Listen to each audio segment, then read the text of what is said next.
How old are they now? 19 and 17. And what are they up to? Are they following in your high-heeled footsteps? He's had dancers, supermodels, and actresses, the kind of fleeting romances that burnt hot and disappeared by morning.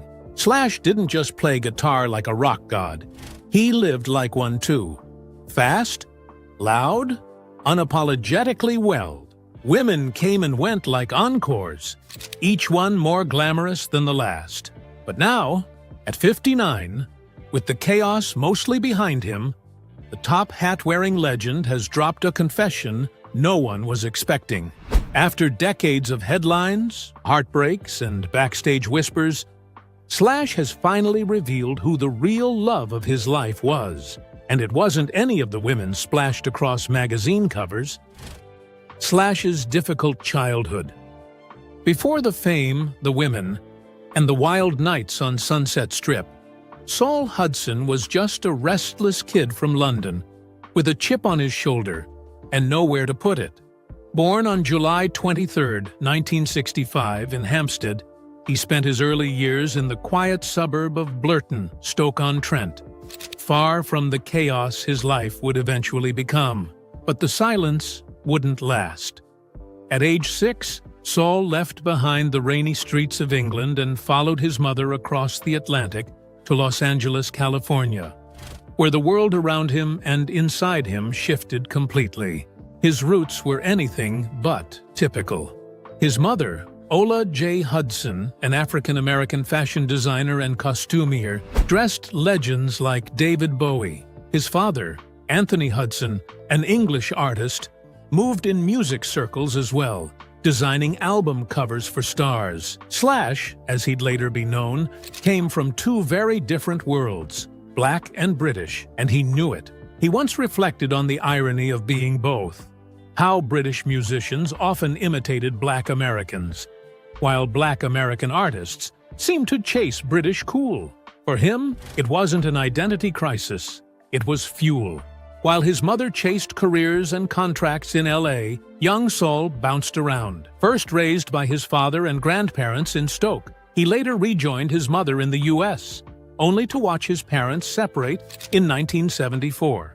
The fallout made him a self-described problem child, a title he earned honestly. He lived with his mother but often stayed with his maternal grandmother when his mom's work took her on the road. Those early years in LA meant more than just school and survival. They also introduced him to a world buzzing with celebrities, tagging along with his mom to fittings and backstage moments. He caught glimpses of the rock world before he ever picked up a guitar, and it was around then that Saul became Slash.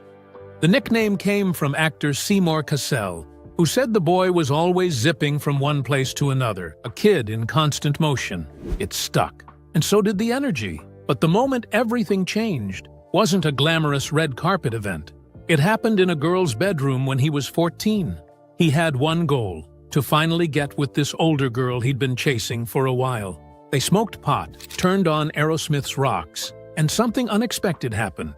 The guitar hit him harder than the pot or the girl ever could. He didn't even bother hooking up. He rode his bike back to his grandmother's house in a daze, knowing that he'd just discovered the thing that would define him: music. That album didn't just play in the background. It rewired his brain. In that moment, Saul Hudson didn't just want to be someone. He wanted to shred. In 1979, riding the high of his new obsession, he decided to form a band with his friend Steven Adler. The band never really got off the ground, but the idea stuck. Adler had already called dibs on lead guitar, so Slash, still just Saul, picked up a bass instead. That plan didn't last long. One lesson at Fairfax Music School changed it all. When he heard his teacher Robert Wolin play the Rolling Stones' Brown Sugar and a Cream tune on guitar, the sound lit something up inside him. It was raw, electric, and totally untouchable. Saul instantly knew he was supposed to be a guitarist. Armed with a flamenco guitar gifted by his grandmother, he began taking classes. His first real breakthrough was learning Come Dancing from Jeff Beck's Wired album, an experience he later described as F*** King Awesome. At that point, Slash ditched his BMX bike even though he was a champion rider and threw himself into guitar like a man possessed. He practiced up to 12 hours a day, fingers blistering, ears ringing, but heart full. There was no plan B. School barely held his attention. He attended Beverly Hills High alongside future legends like Lenny Kravitz and drummer Zorro. But while most students were still figuring themselves out, Slash had already made a pact with his guitar. This was it. This was the way out. From a chaotic childhood split between continents, backstage glamour, and personal chaos, Slash didn't just stumble into music. He chased it down with everything he had, like a man running from fire, only to find his salvation in the flames. Slash's music career. By 1981, Slash wasn't just dabbling in music, he was all in. He joined his first band, Titus Sloan, and dropped out of high school to hit the road. There was no turning back. For the next 4 years, he was a fixture in LA's gritty, glam-fueled rock scene, bouncing between bands, chasing the next big thing. One of those bands was Hollywood Rose, a wild and unstable mix of raw talent and chaos, featuring two names that would soon become legendary: Axl Rose and Izzy Stradlin. Hollywood Rose didn't last long, but the chemistry between the three was undeniable. So when Rose and Stradlin formed a new group in 1985, they called up Slash. And just like that, Guns N' Roses was born. Alongside bassist Duff McKagan and drummer Steven Adler, the band began hammering out the songs that would soon make them global icons: Sweet Child O' Mine, Paradise City, and Welcome to the Jungle. It wasn't just music. They were scripting the gospel of a generation: loud, dangerous, and irresistibly reckless. By 1986, they'd landed a deal with Geffen Records, and in July 1987, Appetite for Destruction exploded onto the scene. It didn't just shake up the charts, it shattered them. The album became the best-selling debut of all time in the US, eventually moving over 30 million copies worldwide. Slash's blistering guitar solos became the soundtrack to Teenage Rebellion, bedroom air guitar sessions, and strip club soundtracks across the globe. But the success came with a price. Behind the scenes, things were spiraling. Drugs weren't just part of the lifestyle, they were the lifestyle. Heroin, in particular, became a silent band member. By 1989, things had gotten so bad that during a Rolling Stones show where they were the opening act, Axl Rose threatened, right on stage, to quit the band if his bandmates didn't get clean. It wasn't just a dramatic moment, it was a public warning. The band was imploding from the inside out. Still, somehow, they pushed through. In 1991, Guns N' Roses embarked on the Use Your Illusion tour, a mammoth 2.5-year marathon across continents, paired with the release of 2 albums, Use Your Illusion 1 and Use Your Illusion 2. The albums dropped on the same day and debuted at Numb, 2 and No. 1 on the Billboard 200, a historic move that only solidified their status as rock gods. But the momentum didn't last. Izzy Stradlin, the band's rhythm guitarist and one of its original members, abruptly quit mid-tour. Internally, power struggles and creative tensions were growing toxic. Their next release? The Spaghetti Incident? In 1993, a covers album of punk and glam rock tracks felt more like an afterthought than a proper follow-up. It was a whimper compared to their previous roars. July 17, 1993, marked Slash's final show with the band. And though the band didn't officially break up right then, everyone could feel the end creeping in. In 1996, Slash publicly announced he was out. Rumors flew, artistic clashes with Axl, creative burnout, and personality blow-ups. But Slash set the record straight in his 2007 autobiography. According to him, it wasn't just Axl's growing ego, it was the contracts Axl made the band sign, reducing them to hired hands. It was the endless waiting hours before every show because Axl refused to go on stage on time. And it was the loss of Izzy and Adler, the core brotherhood that once kept it all together. Still, Slash didn't slow down. After leaving Guns N' Roses, he poured his energy into new projects. First came Slash's Snake Pit, a gritty, bluesy, hard rock band that allowed him to flex in ways GNR never did. Then came Slash's Blues Ball, a cover band that paid homage to the music that raised him. But his most acclaimed project, post-GNR, came in 2003 when he formed Velvet Revolver alongside Duff McKagan and ex-Stone Temple Pilots frontman Scott Weiland. It wasn't just another band, it was a comeback. Critics and fans loved it. Their debut album, Contraband, went double platinum and proved that Slash still had plenty of fire in him. On his own, he kept the momentum going. In 2010, he dropped his first self-titled solo album, enlisting a lineup of all-star collaborators like Ozzy Osbourne, Fergie, and Myles Kennedy.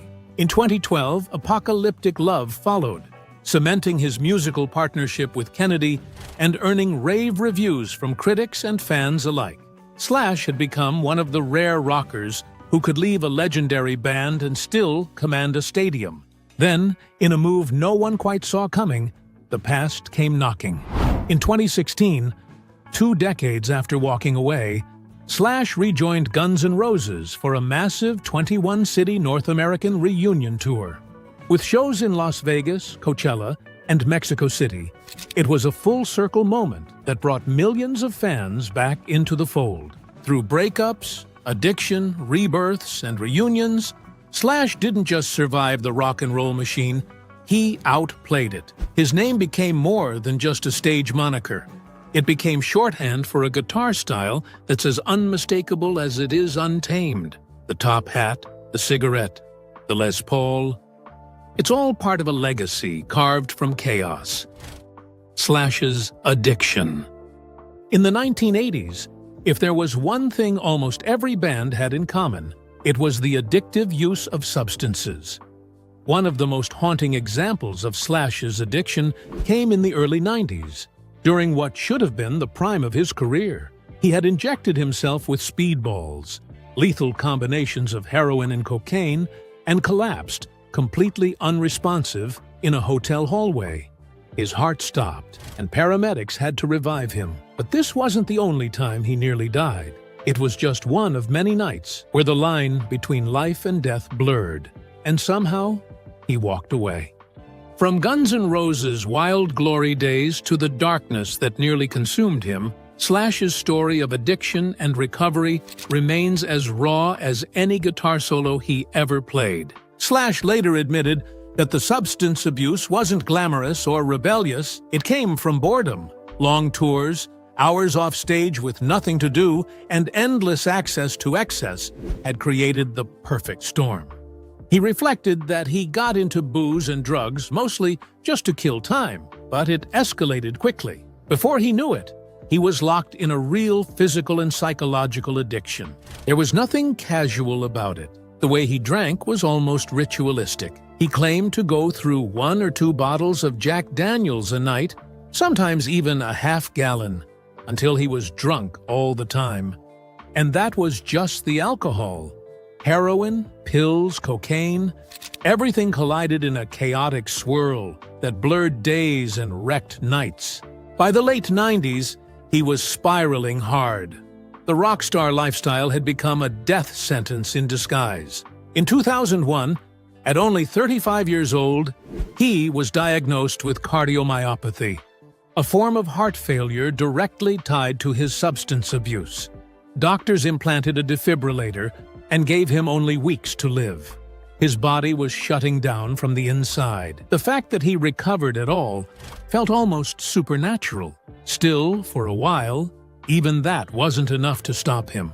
Slash's persona had become so intertwined with the rock and roll archetype, chaotic, unhinged, seductive in its danger, that breaking away felt nearly impossible. But it also nearly became his undoing. He and his bandmates weren't just known for their talent. They were known for their sheer disregard for survival. They had, as one journalist put it, an appetite for self-destruction. The real shift came in July 2006, when Slash checked himself into rehab and made a decision that would change the rest of his life. He later explained that first, he kicked the drugs, and then started the work of figuring out why he kept ending up in the same patterns. He spent 30 full days in rehab, gave himself over to the process completely, and from that moment on, remained sober. His first time back on stage post-rehab was with Velvet Revolver. Still new to sobriety, still adjusting, but alive, clear-headed, and for the first time in years, fully present. That moment became a turning point. Looking back, he acknowledged just how lucky he had been. He recognized that he could easily have died or landed in prison. For years, he woke up in hospital rooms with no memory of how he got there. Eventually, the frequency of those near-death experiences made something inside him snap. He began to realize that these brushes with death had become way too common, and he might have already used up every last trump card. Even those around him feared the worst. Tom Zutaut, the record executive who had signed Guns N' Roses, once admitted he lived in constant dread of waking up to headlines that Slash had overdosed. By 2025, Slash had been sober for nearly 2 decades. His transformation wasn't just about staying away from substances, it was about becoming someone new entirely. He credited his second marriage and, above all, fatherhood for that. Becoming a dad to his 2 sons changed the equation. Sobriety wasn't just a goal, it was a non-negotiable responsibility.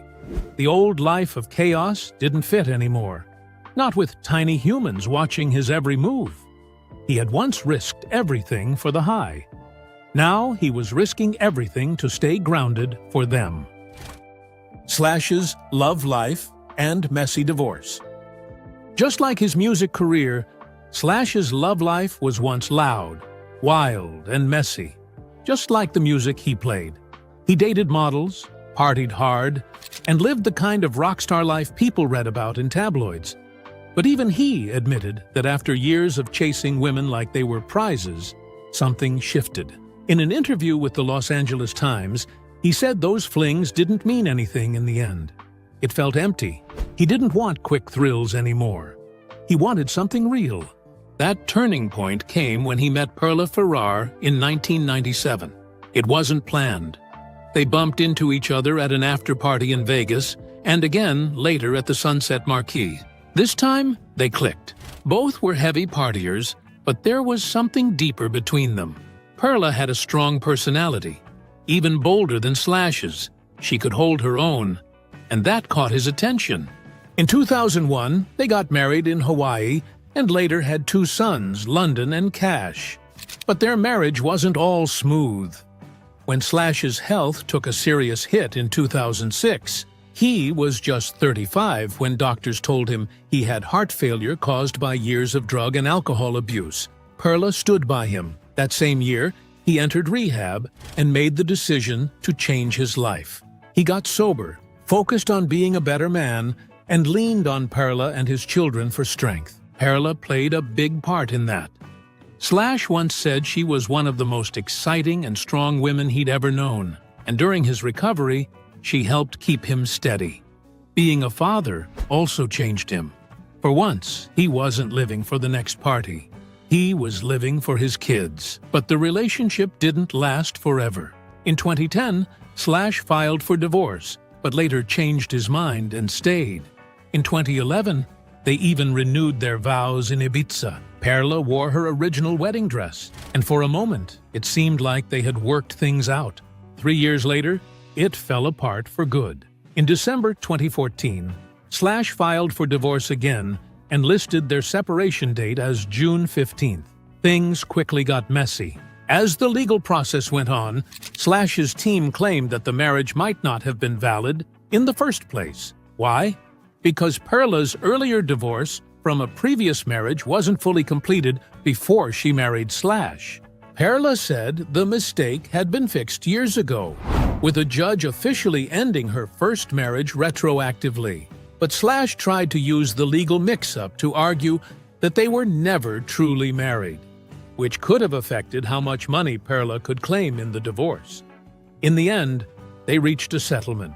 Slash agreed to pay Perla $6.6 million plus $100,000 a month in spousal support and $39,000 a month in child support. Their children would also receive 1.8% of Slash's income until 2036. Slash got to keep his guitar collection, worth nearly $2 million. Not long after, Slash reconnected with someone from his past, Megan Hodges. They had first met in 1989, but it wasn't until 2015 that they found each other again. This time, it was different. Their relationship wasn't loud or flashy. Friends said it was quiet, sweet, and full of love that had grown over time. Slash sent her flowers every month, and they kept their lives private from the press. The two are still together today and have 2 beautiful kids together. But while Slash was finding peace in his personal life, the same couldn't be said for the band that made him famous. Behind the music and leather jackets, Guns N' Roses had a history so chaotic, so out of control, it made their lyrics look tame. From the moment they hit the scene, they weren't just breaking records, they were breaking rules and leaving a trail of controversy that the world is still talking about. Guns N' Roses. Wildly. Controversial moments. Guns N' Roses didn't just make noise on stage. They built a legacy of chaos, scandal, and unapologetic recklessness that would have had them canceled 100 times over in today's world. Even before their debut album changed rock forever, they were living like legends.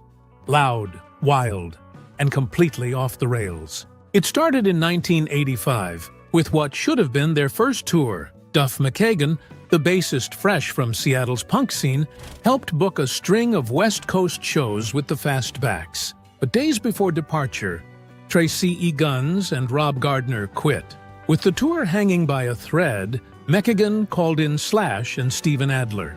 The new lineup borrowed a car and a van for their gear and roadies, and set off. The car broke down mid-trip, so the band hitchhiked the rest of the way, gearless and late. When they finally arrived at the venue, Gorilla Gardens, they had to borrow instruments from the Fastbacks. They didn't get paid. The remaining shows were canceled. Backstage, Axl Rose and McKagan were so furious they tossed lit matches into trash cans full of paper towels. Nothing caught fire, but it came close. That disastrous trip somehow sealed their bond.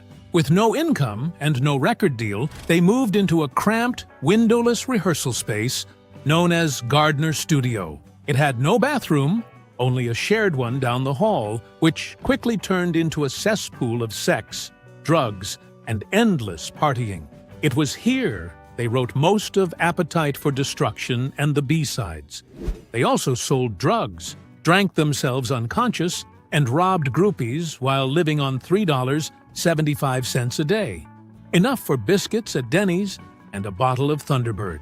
Sometimes they lined up at the Salvation Army or hit a local gay club with a cheap buffet. Then came the moment that almost tore it all apart. A 15-year-old girl ended up at Gardner Studio one night. According to Slash's hazy memory, she had sexual intercourse with Axl in the loft, freaked out as the drugs wore off, and was thrown out, naked, into the streets of L.A. She later went to the police. When the LAPD arrived, Axl hid behind the band's equipment. Soon after, the band was told the girl's parents were pressing charges against both Axl and Slash for statutory R***E. The band laid low and stopped playing shows while things simmered. Eventually, the charges were dropped. They left Gardner Studio and moved in with Vicky Hamilton, their manager at the time. But their destructive habits didn't change. Somehow, despite, or maybe because of their reputation, labels started circling. Chrysalis Records offered them $400,000, but Axl wanted more creative control. He agreed to the deal only if the label's AANDR rep would walk naked down Sunset Boulevard. She didn't. Geffen ended up signing them instead for a much smaller $75,000 advance. That deal nearly collapsed, too. Hours before the signing meeting, Axl lost his contact lenses and refused to go until he found them. After searching through old clothes, the lenses turned up in a pair of pants, but Axl was missing. He was eventually spotted cross-legged on top of the Whiskey A Go-Go, completely zoned out. By mid-1986, with the deal in place, Geffen started looking for a producer. Kiss frontman Paul Stanley showed up for a meeting, but what he found shocked him. Izzy Stradlin was unconscious, drooling. Slash looked half dead. Axl played rough demos on a cassette deck. Stanley offered a few suggestions on the song Night Rain. That was enough for the band. Slash later spread rumors Stanley was gay, burning the bridge with a flamethrower. Violence and chaos were just part of the brand. At a show in Hollywood, a girl in the crowd sprayed beer and tossed bottles at the band. Axl responded by hitting her with a mic stand. The girl turned out to be fellow musician Bob Forrest's girlfriend. After the show, when Forrest confronted Axl backstage, it erupted into a full-blown fight involving a security guard, their photographer getting kicked in the groin, and a drum stand flying through the air. While Appetite was being mixed in New York, Axl decided one track needed a rawer edge, literally. For Rocket Queen, he wanted real sex noises layered into the bridge. Adriana Smith, a dancer who had been dating Adler but was angry at him, agreed. She and Axl had sex in the vocal booth, while engineers recorded it in the dark, behind a panel. The final track included her moans. Adler didn't seem shocked. It wasn't the fact Axl did it, but that he picked his girl that stung. When Appetite for Destruction finally dropped, it didn't explode. In fact, it flopped. Stores refused to stock the original cover, an image of a robot about to assault a woman. So, the band switched to a black cover featuring skulls. Sales were slow. MTV wouldn't touch their videos. The album debuted at number 182 on Billboard. At that rate, Geffen was ready to cut their losses. But Zoothout, their A.A. Ender rep, begged David Geffen to intervene. Geffen called MTV himself. Welcome to the Jungle got a single 4 a.m. airing. The band threw a party to watch it, complete with cookies and milk. Neighbors called the cops. When the sheriff arrived and saw the innocent scene, they shrugged and left. The video caught fire. MTV added it to regular rotation. Sweet Child O' Mine followed. Within a year, Appetite hit number 1. The band that almost went down in flames became the biggest in the world. Looking back, it's staggering how close they came to blowing it all. They picked fights, got into legal messes, insulted industry giants, sabotaged their own deals, and pushed limits with zero restraint. But somehow, that madness became magic. Appetite for Destruction would go on to sell over 30 million copies worldwide, and Guns N' Roses would become one of the most iconic and notorious bands in history. And maybe the wildest part? They did everything wrong and still got it right. But Slash has since come a long way from his wild, drug-fueled days. Now he's mostly at home unwinding and building a beautiful life with his wife and kids. But while Slash might be settled now, we can't help but wonder, who was the love of Slash's life? In a 2011 interview with The Guardian, Slash was asked a simple question. Who was the greatest love of his life? He didn't pause or try to be poetic. He just said, "My kids." But the real story of Slash's love life is a bit more complicated than that. Because if you look closely, there were two women who truly left their mark on him, Perla Ferrar and Megan Hodges. Both shaped him in different ways, at different points in his life. And both mattered. Perla Ferrar was the woman who came into his life during the wildest years. They met in 1997, and their connection was instant. She was bold, outspoken, and just as fiery as he was. Together, they partied hard. But when things got serious, so did their bond. They got married in 2001, had 2 sons, and tried to build something real. When Slash faced a health scare at 35 and checked into rehab, Perla stood by him. She supported him as he worked through addiction, cleaned up his life, and learned how to be a present father. Slash once said that Perla was one of the most exciting yet loyal people he'd ever met. With her, he didn't just find love, he found stability for the first time. Their marriage had its ups and downs, including a very public and messy divorce. But for over a decade, she was the person he leaned on. Then there's Megan Hodges, the woman who came before all the fame and returned after it. Slash and Megan first met in 1989, back when Guns N' Roses were still rising.